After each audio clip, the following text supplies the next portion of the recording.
Hey, have you ever wondered how do planes fly or if you could ever fly a plane? Well, most people think that it's hard to fly a plane because of its many buttons and screens, but it's actually very simple.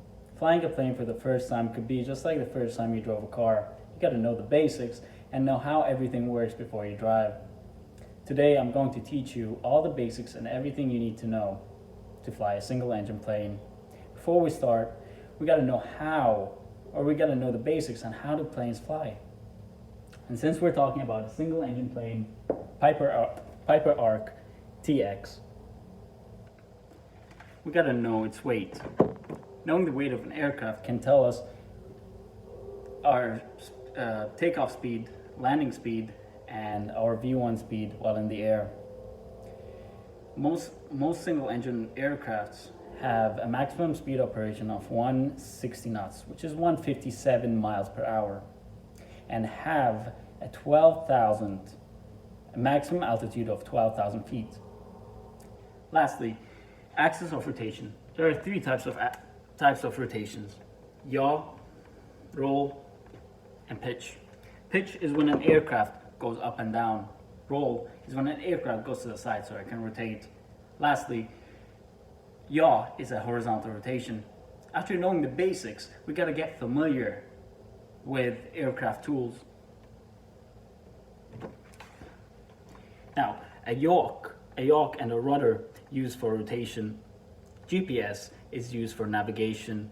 Autopilot is used for long distances.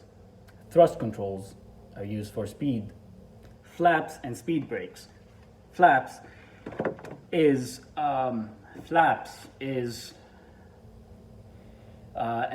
increases lift and drag for takeoffs and landings. And speed brakes are normal brakes used while in the air to decrease speed.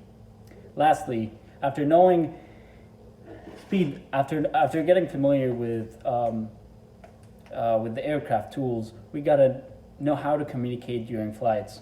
Firstly, is air traffic control languages, or air traffic control language. The air traffic control language is a type of communication with towers to know your location, and to avoid, and you got to know how to communicate with them with that certain language so you can avoid fines and trouble.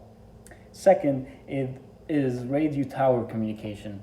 Radio tower communication is very important to ensure your safety and others, and to also avoid crashes. Flight rules. There are two types of flight rules: visual and instrumental. Visual flight rules is used by experts and professionals without the use of communicating with the tower all the time. But instrumental is used for students and beginners to communicate with the towers regularly so they can give you directions. Now, let's recap. So we talked about the basics and we talked about axis of rotation, aircraft's weight, speed, and altitude. Secondly, we talked about aircraft tools. We talked about the GPS, yoke and rudder, thrust controls, and autopilot, and speed brakes and flaps. And lastly, we talked about how to communicate with towers to ensure the safety of yours and others. Well, thank you for watching.